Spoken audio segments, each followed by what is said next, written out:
மணலில் சிக்கிய விமானங்களை மட்டுமே அழித்தோம் அமெரிக்கா. தங்களது சொந்த வீரர்களையே குண்டு வைத்து அழித்தது அமெரிக்காதான். ஈரான். ஒரே சம்பவம், ஆனால் இரண்டு அதிர்ச்சி தரும் கதைகள். உண்மை எது? யார் சொல்வது நம்புவது?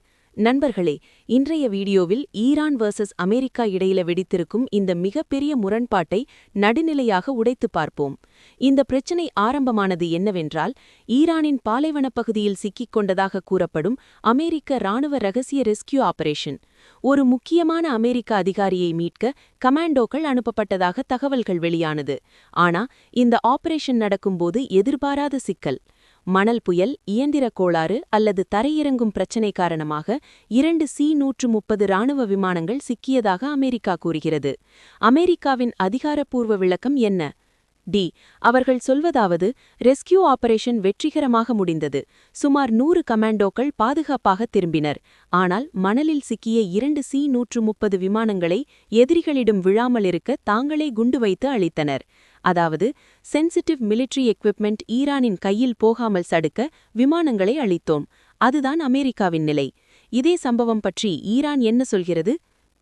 ஈரானிய ஆயுதப்படைகள் வெளியிட்டுள்ள வீடியோவில் அமெரிக்கா சொல்வது போல இது சாதாரண விஷயமில்லை. அவர்கள் விமானிகளை மட்டுமில்லை, தங்களது சொந்த வீரர்களையே குண்டு வைத்து அழித்துவிட்டனர். ஈரான் குற்றச்சாட்டு. ஈரானிடம் சிக்கக்கூடாது என்பதற்காக அமெரிக்கா தங்களது படை வீரர்களையே பலியிட்டது. இது மிகவும் கடுமையான குற்றச்சாட்டு. இப்போது பெரிய கேள்வி, யாரை நம்புவது? இரண்டு தரப்பும் என்ன செய்கிறது தெரியுமா? அமெரிக்கா தங்களது வீரர்கள் எல்லாம் பாதுகாப்பாக வந்துவிட்டார்கள் என்கிறது. ஈரான் ஆதாரமாக வீடியோ வெளியிட்டு அமெரிக்காவை குற்றம் சாட்டுகிறது. ஆனா அந்த வீடியோ உண்மையா அல்லது பிரச்சாரம் செய்ய உருவாக்கப்பட்டதா? இதுதான் இப்போ உலகம் முழுக்க பேசப்படும் கேள்வி. நடுநிலையாக பார்த்தால் போர் சூழலில் இரண்டு தரப்பும் தகவலை மாற்றி சொல்ல வாய்ப்பு உண்டு. சைக்கலாஜிக்கல் வார்ஃபேர், எதிரியை மனதளவில் பலவீனப்படுத்தும் முயற்சி கூட இருக்கலாம். உண்மையான தகவல் பொதுமக்களுக்கு முழுமையாக வெளிவராமல் இருக்கவும் வாய்ப்பிருக்கு. அதனால் ஒரே தரப்பை மட்டும் நம்புவது அபாயம். இந்த விஷயத்தில் மக்கள் எப்படி ரியாக்ட் பண்றாங்க? ஈரானுக்கு ஆதரவானவர்கள் அமெரிக்கா பொய் சொல்றது. அமெரிக்க ஆதரவாளர்கள் ஈரான் பிரச்சாரம் செய்கிறது.